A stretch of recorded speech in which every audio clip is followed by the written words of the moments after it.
கர்த்தருக்கு ஸ்தோத்திரம். இந்த நாள் தேன் துளி நிகழ்ச்சியிலே உங்களை நான் மீண்டும் சந்திப்பதில் அதிக மகிழ்ச்சி அடைகிறோம். நாம் தொடர்ந்து கவனித்து வருகிறதான யோவானுடைய வார்த்தைகள், அவருடைய வசனங்களை குறித்து இவைகளெல்லாம் பரிசுத்த ஆவியானவரால் வேதத்தில் எழுதப்பட்டிருக்கிற வசனங்கள். இதை நாம் படிக்கும் பொழுது நம்முடைய ஆவிக்குரிய வாழ்க்கைக்கு அதிக பிரயோஜனமாக இருக்கும். இந்த இடத்துல இயேசு கிறிஸ்துவை குறித்து சாட்சி கொடுக்கிறது என்று சொல்லப்பட்டிருக்கிறது. Witnessing about Jesus. அவர் சாட்சி கொடுக்குறவர் யாருன்னு சொன்னால், நம்மை குறித்து சாட்சி கொடுக்கணும்னு சொன்னால் இன்னொருத்தர் நல்ல நம்மை புகழ்ந்து நம்மை சொல்லக்கூடியவர்களாக இருக்கணும். அதுதான் மிக முக்கியமான ஒரு காரியமாக இருக்கும்.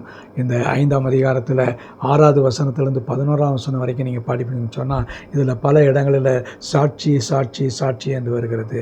அந்த சாட்சியை தொகுத்து பார்க்கின்ற வேளையில் இயேசு கிறிஸ்துவை குறித்து தான் இந்த காரியங்கள் எல்லாம் சாட்சி கொடுக்கிறது. அந்த வசனத்தை நீங்கள் படித்து பாருங்கள். 6ஆம் வசனத்திலேருந்து 11ஆம் வசனம் வரைக்கும் நீங்கள் படித்து பார்ப்பீங்கன்னு சொன்னால், இந்த விட்னஸிங் பரிசுத்த ஆவியானவரே சாட்சி கொடுக்கிறார் இயேசுவை குறித்து.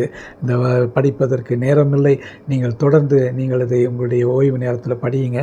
குறிப்பாக நான் இந்த நேரத்தில் உங்களுக்கு சொல்லக்கூடிய காரியம் என்று சொன்னால், 11வது வசனம் தான் மிக முக்கியமான வசனம். எல்லாமே நல்ல முக்கியமான காரியங்கள். ஆனால் இந்த 11வது வசனத்தை முடிக்கின்ற வேளையிலே இப்படியாக சொல்லுகிறார். அது என்ன சாட்சி என்று நம்ம பார்க்கிறோம். தேவன் நமக்கு நித்திய ஜீவனை தந்திருக்கிறார். தேவன் நமக்கு நித்திய ஜீவனை தந்திருக்கிறார். அந்த ஜீவன் அவருடைய குமாரனில் இருக்கிறது என்பதே அந்த சாட்சி. பாருங்கள், இந்த நித்திய ஜீவனை நாம் பெற்றுக்கொள்ளப் போகிறோம். யாரெல்லாம் இயேசு கிறிஸ்துவை ஏற்றுக்கொண்டிருக்கிறார்களோ அவர்களுக்கெல்லாம் கொடுக்கப்பட்ட ஒரு உறுதி, அஷூரன்ஸ் என்று சொன்னால், அவர்களுக்கு நித்திய ஜீவன் கிடைக்கும் என்பது தான்.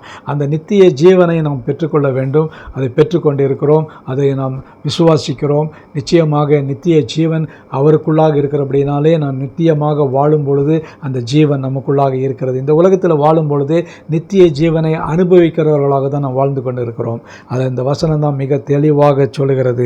தேவன் நமக்கு நித்திய ஜீவனை தந்திருக்கிறார். அந்த ஜீவன் அவருடைய குமாரன் இருக்கிறது என்பதே அந்த சாட்சியாம். இந்த சொன்ன சாட்சிகளுக்கு எல்லாத்துக்கும் முக்கியமான முத்தாய்ப்பான சாட்சி என்னவென்று சொன்னால், அந்த ஜீவன், நித்திய ஜீவன் இயேசு கிறிஸ்துவுக்குள், அவருடைய குமாரனாகிய தேவனுடைய குமாரனாகிய இயேசு கிறிஸ்துவுக்குள் இருக்கிறது என்பதுதான் ஒரு மெய்யான உன்னதமான பெரிய சாட்சி. அந்த சாட்சி உங்களுக்கும் எனக்கும் புரிந்து கொண்டு நடப்பவர்களுக்கு மிக ஆசீர்வாதமாக இருக்கும். அதை நாம் பின்பற்றி நடப்போம் என்று சொன்னால், நமக்குள்ளாக இருக்கிற நித்திய ஜீவன் என்றென்றும் ஆசீர்வாதமாக நமக்குள்ளே இருக்கும். அந்த நித்திய ஜீவனை நம்ம சுதந்திரித்து கொண்டவர்களாக மிகவும் சந்தோஷமாக இருப்போம். ஜெபிப்போமா? நல்ல ஆண்டவரே, நீர் எங்களுக்கு நித்திய ஜீவனை கொடுத்திருக்கிறீரே, அதற்காக ஸ்தோத்திரம். இந்த நித்திய ஜீவனை எங்களுக்கு அளித்ததற்காக நன்றி செலுத்துகிறோம். அதற்காக நன்றியோடு துதிக்கிறோம், ஸ்தோத்திரிக்கிறோம் ஐயா. அது உம்முடைய குமாரனாய் இயேசு கிறிஸ்துவின் மூலமாக வெளிப்பட்டது. அது ஒரு சாட்சியாக இருப்பதற்காக ஸ்தோத்திரம். அந்த சாட்சியை நீர் எங்களுக்கு ஆசீர்வதித்து தர வேண்டுமா ஜெபிக்கிறோம். மீட்பர் இயேசுவின் நாமத்தில் ஜெபிக்கிறோம் நல்ல பிதாவே. ஆமேன், ஆமேன். கர்த்தர் உங்களை ஆசீர்வதிப்பாராக.